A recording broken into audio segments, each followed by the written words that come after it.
বুবুরে জিগাইছিলাম ভোটটা দিবেন কোন জায়গায়, দুলা ভাই চিল্লাই কয় ধানের শীষের মাঝখানায়। তো ভোট যার তার, অধিকার সবার।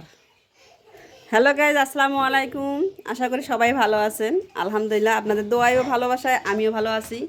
তো আজকে আমরা সকলে বের হয়েছি ভোট দেওয়ার উদ্দেশ্যে। অফিস আদালত সরকারি সব কিছু বন্ধ হয়ে গেছে। ভোট দিবার অধিকারে সবাই আমরা বাড়ির উদ্দেশ্যে বের হয়েছি। সব ব্যাগপত্র গুছাই নিছি, গ্রামের বাড়ি চলে যাচ্ছি ভোট দেওয়ার উদ্দেশ্যে। আমাদের মতো কারা কারা শহর থেকে গ্রামের বাড়িতে চলে যাচ্ছেন অবশ্যই কমেন্টে বলে দিবেন। এই যে আমার বড় ছেলে রেডি হয়ে গেছে, গ্রামের বাড়িতে যাবে। আর ওই পিচ্চিটা নাচেছে, গ্রামের বাড়িতে যাওয়ার উদ্দেশ্যে নাচেছে। খুবই খুশি হয়ে গেছে, দাদার বাড়িতে যাবে। এরকম খুশি আর কোথাও আছে? আমার বড় রেডি হয়ে গেছে। অবশ্যই বন্ধুরা, আপনারা যাওয়ার সময় কারেন্টের লাইন তার সব কিছু ঠিকঠাক আছে কি না দেখে শুনে বাসা থেকে বের হবেন। বেড়াইতে গেলে কত কি সাজগোজ করে, এখানে মহিলা মানুষ সব কিছু রেডি হয়ে তারপর যাওয়ার লাগে। মহিলা মানুষ বাসা থেকে বের হওয়া অত সোজা না।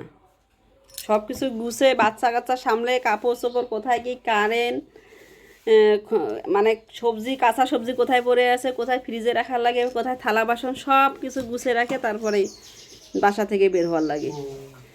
এর আগে চাকরি করছি, এতটা বুঝি নাই। এখন বাসার যেহেতু হয়ে গেছে চাকরানি, এখন সব কিছু হারে হারে বুঝতেছি। দুইটা বান্দরে কেমন মারামারি করেছে, গ্রামের বাড়ি যাবে এই জন্য। সব চেনগুলো লাগে দাও, ওইটা ব্যাগেরও চেন লাগে দাও।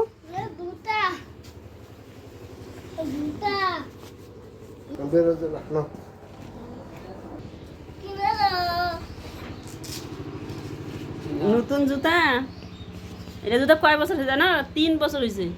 আর নতুন জুতা জিনিসের যত্ন করলে রত্ন মিলে, যত্ন করতে হয়। তোমার পাউডার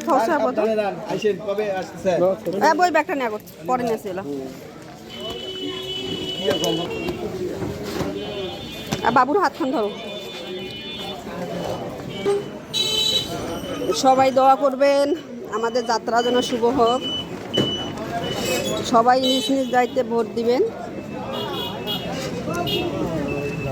সুষ্ঠুভাবে।